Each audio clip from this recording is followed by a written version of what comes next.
Halo adik-adik, pada video kita kali ini kita akan membahas materi terkait dengan struktur atom. Adapun materi yang dapat kita pelajari pada video kita kali ini, yang pertama adalah perkembangan teori atom dan model atom, kemudian struktur atom, dan yang terakhir yaitu tanda atom atau sering disebut dengan notasi atom atau lambang atom. Lanjut ke bagian yang pertama yaitu teori atom. Nah, teori atom mengalami perkembangan-perkembangan dari teori atom menurut Democritus sampai yang terakhir yaitu teori mekanika kuantum. Dari Democritus kemudian Dalton, Thomson, teori atom menurut Rutherford, Bohr, dan terakhir yaitu mekanika kuantum. Kita akan bahas terkait dengan teori atom menurut Democritus. Menurut Democritus, semua materi tersusun dari partikel kecil yang tidak dapat dibagi-bagi lagi. Nah, partikel tersebutlah yang disebut dengan atomos. Kemudian,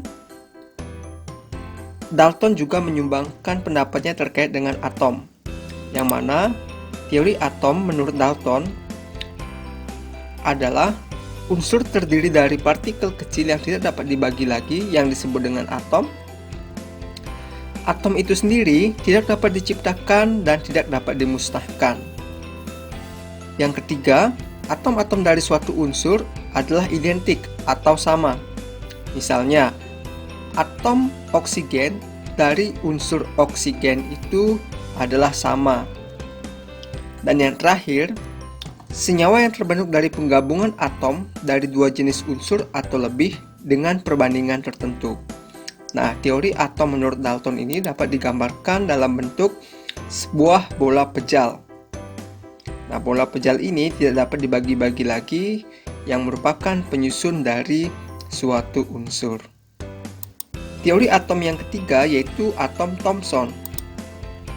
Nah, seiring perkembangan zaman dan perkembangan teknologi, maka Thomson melakukan percobaan dengan menggunakan sinar katoda. Dari percobaannya ini, ditemukanlah partikel yang bermuatan negatif. Nah, partikel yang bermuatan negatif ini disebut dengan elektron. Dengan penemuan elektron, maka teori atom dari Dalton dapat dikembangkan oleh Thomson, yang mana Thomson memberikan teori atom seperti atom merupakan bola pejal bermuatan positif. Di dalam atom tersebar elektron seperti roti kismis. Atom itu sendiri tidak bermuatan atau bersifat netral. Nah, kalau kita gambarkan teori atom menurut Thomson itu dikatakan atom seperti roti kismis, yang mana di permukaannya itu ada partikel-partikel yang bermuatan negatif. Partikel bermuatan negatif inilah yang disebut dengan elektron. Teori atom yang keempat adalah teori atom Rutherford.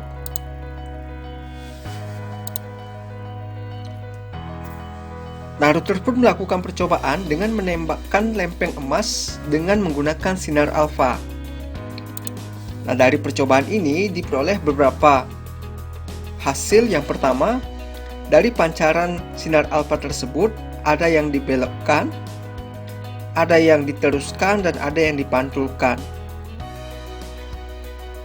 Nah, dari hasil inilah maka Rutherford mengemukakan teori tentang atom, di mana atom tersusun dari inti atom yang tersusun dari proton dan neutron yang bermuatan positif, dan neutron yang bermuatan netral, dan juga elektron yang bermuatan negatif yang mengelilingi inti.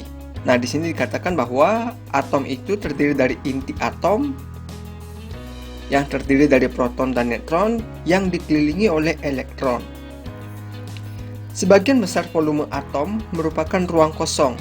Nah, dari hasil percobaan itu, ada sinar yang diteruskan, itu artinya ada ruang kosong di dalam inti atom. Atom itu sendiri bersifat netral.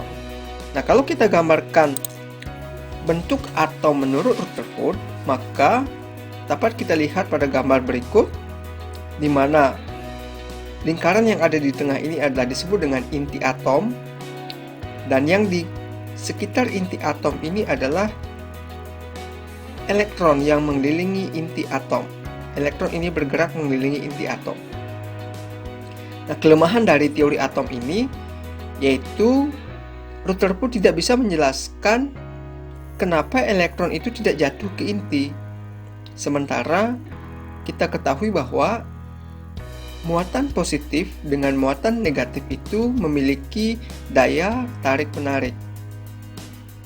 Nah, mestinya kalau ini elektron terus bergerak, maka energi elektron itu akan segera habis dan elektron akan jatuh ke inti. Tetapi nyatanya dalam sebuah atom, elektron itu tidak bisa jatuh ke inti atom. Nah, teori ini akan disempurnakan oleh teori atom selanjutnya, yaitu teori atom Bohr. Menurut Bohr, di dalam atom, elektron mengelilingi inti atom pada lintasan tertentu yang bersifat stasioner yang disebut dengan kulit. Jadi, elektron itu mengelilingi inti atom pada kulit-kulit tertentu. Elektron dapat berpindah lintasan apabila menyerap atau memancarkan energi. Kalau kita gambarkan, teori atom menurut Bohr bahwa inti atom atau pusat atom berada di tengah, kemudian elektron mengelilingi inti atom pada lintasan tertentu yang disebut dengan kulit. Nah, bulatan kecil ini adalah elektron. Elektron yang paling dekat dengan inti itu disebut dengan lintasan kulit pertama. N sama dengan 1 yang terdiri dari 2 elektron. Kemudian di kulit berikutnya ada elektron yang bergerak mengelilingi inti. Itu berjumlah 8 elektron. Dan pada kulit ketiga itu berjumlah 18 elektron. Begitu seterusnya. Nah, elektron-elektron ini bisa berpindah lintasan dengan cara menyerap atau melepas energi. Energi yang ada di kulit pertama lebih kecil dibandingkan energi pada kulit kedua. Sehingga, jika elektron yang ada pada kulit pertama ingin berpindah ke kulit kedua, maka elektron ini harus menyerap energi dari luar.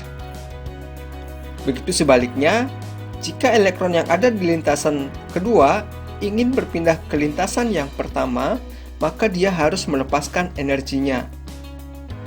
Begitulah teori atom menurut Bohr yang menjelaskan kenapa elektron tidak jatuh ke inti saat dia bergerak mengelilingi inti. Teori atom yang terakhir yaitu model atom mekanika kuantum.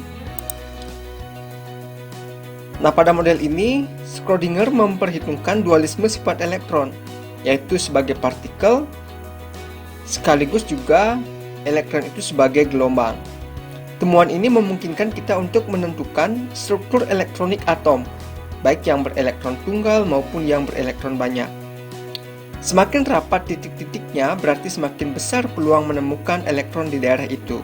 Nah, pada teori mekanika kuantum ini, dikatakan bahwa kita tidak bisa menemukan letak elektron secara pasti, tetapi kita bisa memprediksi di mana tempat yang paling besar peluangnya untuk menemukan elektron. Peluang menemukan elektron di dalam atom itu dinyatakan dengan bilangan kuantum. Ada beberapa bilangan kuantum yang akan menunjukkan letak dari elektron tersebut. Bilangan kuantum yang pertama adalah bilangan kuantum utama yang menyatakan tingkat energi dari elektron tersebut. Bilangan kuantum azimut yang kedua atau dilambangkan dengan L, yaitu menyatakan letak orbital dari atom tersebut. Dan yang ketiga, bilangan kuantum magnetik itu menyatakan letak suborbital dari elektron tersebut. Serta yang terakhir yaitu bilangan kuantum spin yang menyatakan arah dari rotasi elektron saat bergerak mengelilingi atom. Nah, coba perhatikan pada gambar di samping. Inti atom, nah ini lintasan-lintasan elektron sesuai dengan teori atom Bohr. Nah, pada lintasan pertama itu dinyatakan dengan bilangan kuantumnya adalah 1, bilangan kuantum azimutnya atau L-nya sama dengan 0, bilangan kuantum magnetiknya adalah 0, dan spinnya itu bisa bernilai min setengah atau plus setengah. Begitu juga seterusnya pada nilai N sama dengan 2, N sama dengan 3, dan seterusnya. Nah, untuk model mekanika kuantum ini akan saya bahas pada video tersendiri. Nah, lanjut ke bilangan kuantum utama. Bilangan kuantum utama menyatakan jumlah kulit atau menyatakan nomor kulit. Kalau di dalam teori atom Bohr, masing-masing kulit dilambangkan dengan kulit K, L, M, dan N, dan seterusnya.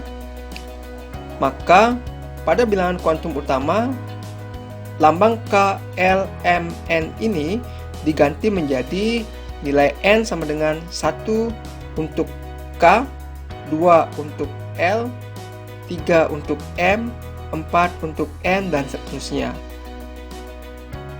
Yang kedua adalah bilangan kuantum azimut. Nah, untuk nilai N sama dengan 1, maka nilai L-nya itu adalah sama dengan 0. Untuk N sama dengan 2, maka nilai L-nya itu bisa 0 dan bisa 1. Untuk N sama dengan 3, maka nilai L-nya bisa 0, bisa 1, dan bisa 2. Nah, ini menyatakan bahwa jika bilangan kuantum utamanya 3, maka elektron tersebut memiliki kemungkinan nilai L-nya itu 0, 1, dan 2. Nah, apa maksud dari 0, 1, dan 2? Ini bisa kalian lihat di dalam tabel di bawahnya. Kulit K atau nilai N-nya sama dengan 1, maka nilai L-nya adalah 0. Maka orbital atau subkulitnya adalah S, 1S. Pada kulit L dengan nilai N sama dengan 2, maka nilai L-nya bisa 0 dan bisa 1. Nah, di sini orbitalnya bisa 2S atau 2P. Begitu seterusnya ya adik-adik. Jika N-nya sama dengan 3, memiliki bilangan azimut 0, 1, dan 2, itu terletak pada orbital bis 3S, 3P, 3D. Nah, untuk N sama dengan 4, bilangan kuantum azimutnya bisa jadi 0, 1, 2, dan 3.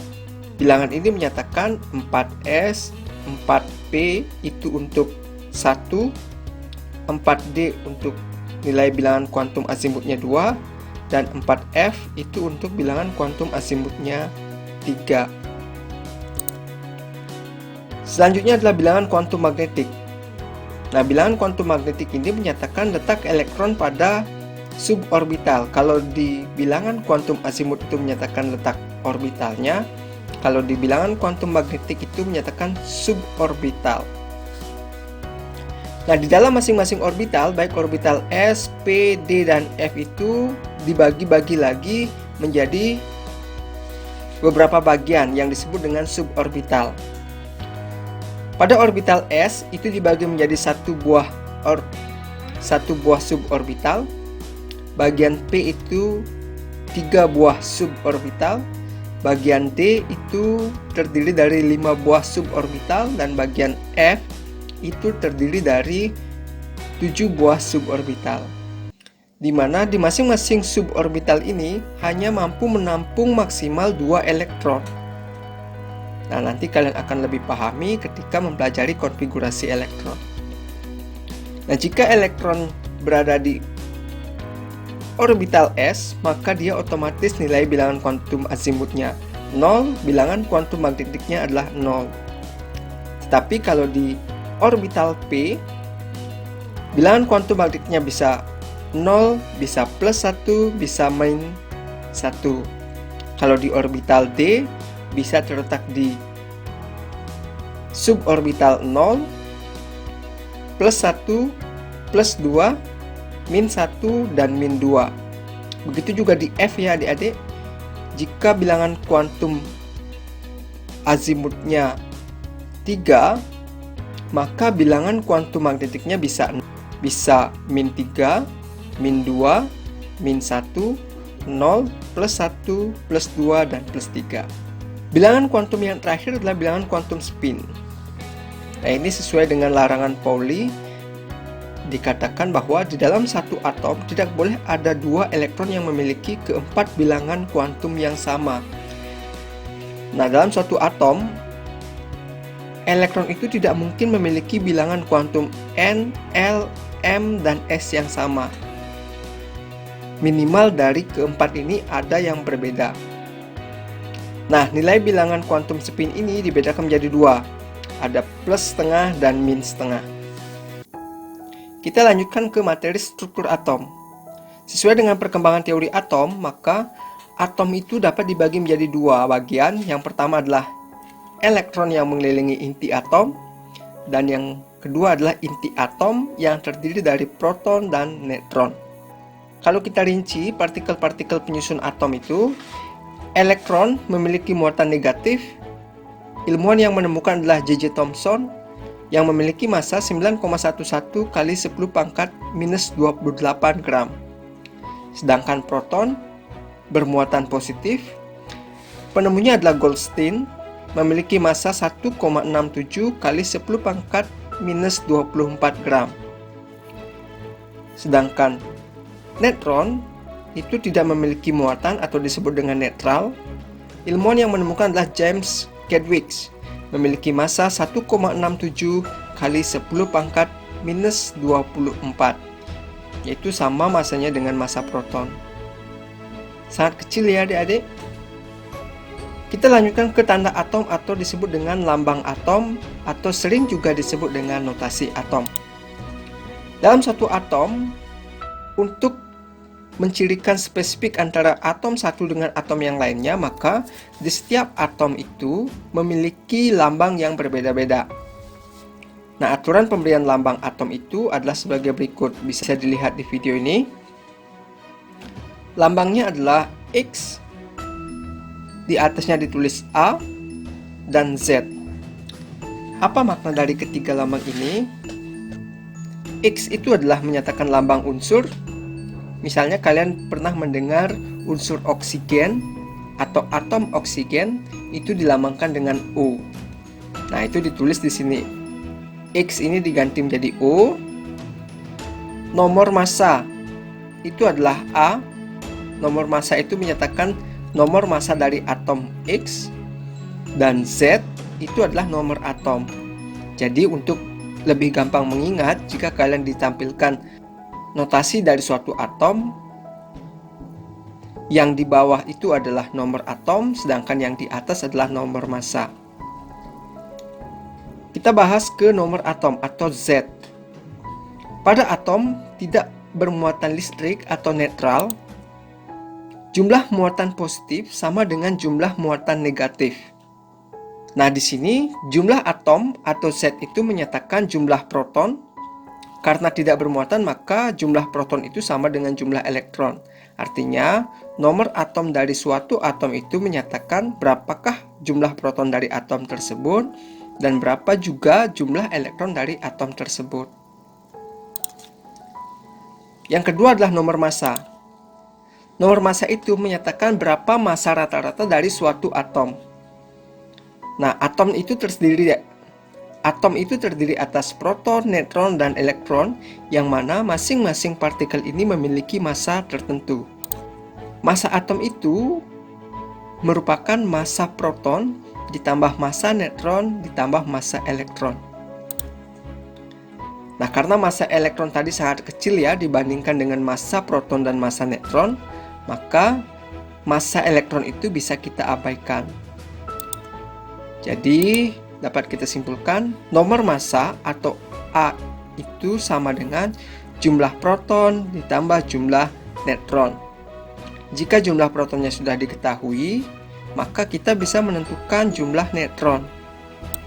Nah, bagaimana cara menentukannya? Coba perhatikan contoh soal berikut adik-adik. Tentukanlah jumlah elektron, jumlah proton, dan jumlah neutron pada atom netral dari suatu atom oksigen yang lambang atomnya adalah sebagai berikut. Nah, dari gambar ini dapat kita ketahui bahwa nomor atomnya adalah 8, yang di bawah itu adalah nomor atom, sedangkan nomor massanya 16. Bagaimana jumlah protonnya? Jumlah proton sesuai dengan yang saya jelaskan tadi itu sama dengan nomor atom. Berapa nomor atomnya? 8, berarti jumlah proton dari atom O itu sama dengan 8. Jumlah elektron itu sama dengan jumlah proton karena atom ini netral, maka jumlahnya sama dengan 8. Jumlah neutron sama dengan nomor massa dikurangi jumlah proton. Nomor massanya 16, jumlah protonnya 8. 16 kurang 8, ya 8. Atau bisa juga biar kalian cepat mengingatnya, untuk menentukan jumlah neutron, tinggal dilihat bagian atas dikurangi bagian bawah ya adik-adik. Atas kurang bawah itu menyatakan jumlah neutron. Selanjutnya saya akan membahas tentang komposisi ion. Apa sih ion itu adik-adik? Ion itu adalah atom yang bermuatan. Kalau tadi kita bahas atom netral, sekarang kita akan membahas atom yang bermuatan. Atom yang netral bisa menjadi atom yang bermuatan. Nah, kapan atom itu akan bermuatan? Jika atom itu melepas atau menerima elektron dari luar. Ion positif atau sering disebut dengan kation itu terbentuk jika atom tersebut melepaskan elektron.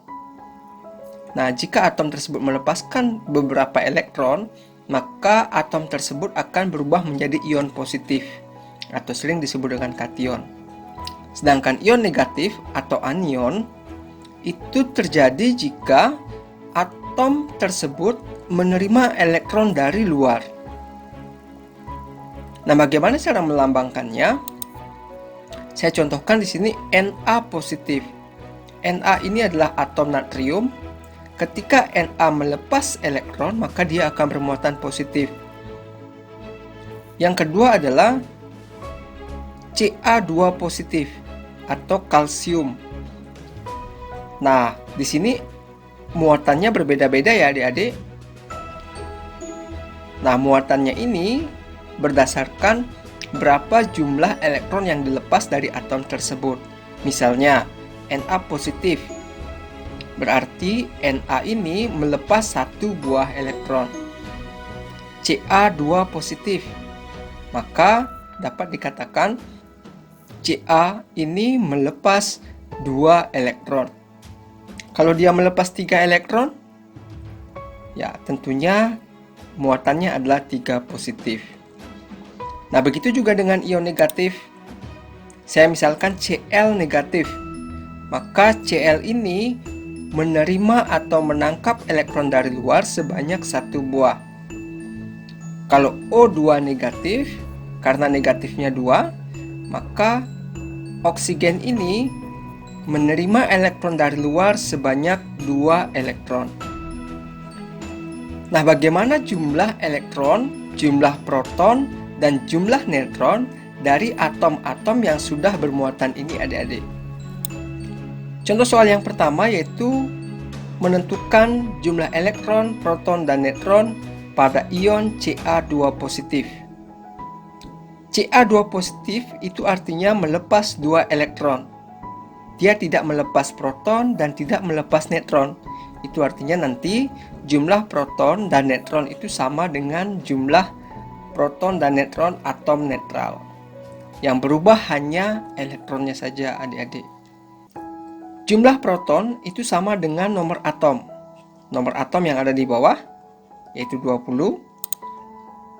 Jumlah elektronnya, karena ini bermuatan melepaskan 2 elektron, maka jumlah elektronnya, jumlah proton dikurangi berapa dia melepas elektron. Karena dia melepas 2 dikurangi 2, jadinya jumlah proton dikurangi 2 sama dengan 18. Nah, jumlah elektron di sini menjadi 18. Jumlah neutron, nomor massa dikurang jumlah proton atau atas dikurangi bawah. 40 dikurangi 20 yaitu 20. Tentukan jumlah elektron, proton, dan neutron dari ion klor negatif 1. Negatif 1 menyatakan bahwa dia menerima elektron 1 buah dari luar. Jumlah protonnya sama dengan nomor atom, tidak mengalami perubahan, yaitu 17. Nah, di sini jumlah elektron yang berubah. Karena dia menangkap elektron, otomatis jumlah elektronnya pasti bertambah. Jumlah elektron sama dengan jumlah proton ditambah berapa elektron yang dia tangkap. Nah, karena dia bermuatan negatif 1, maka dia menangkap 1 elektron. Ditambah 1, maka 17 ditambah 1, 18. Sedangkan jumlah neutronnya tetap ya. Atas dikurangi bawah, nomor massa dikurangi jumlah proton. 35 dikurang 17, itu sama dengan 18. Bagaimana, mudah kan adik-adik?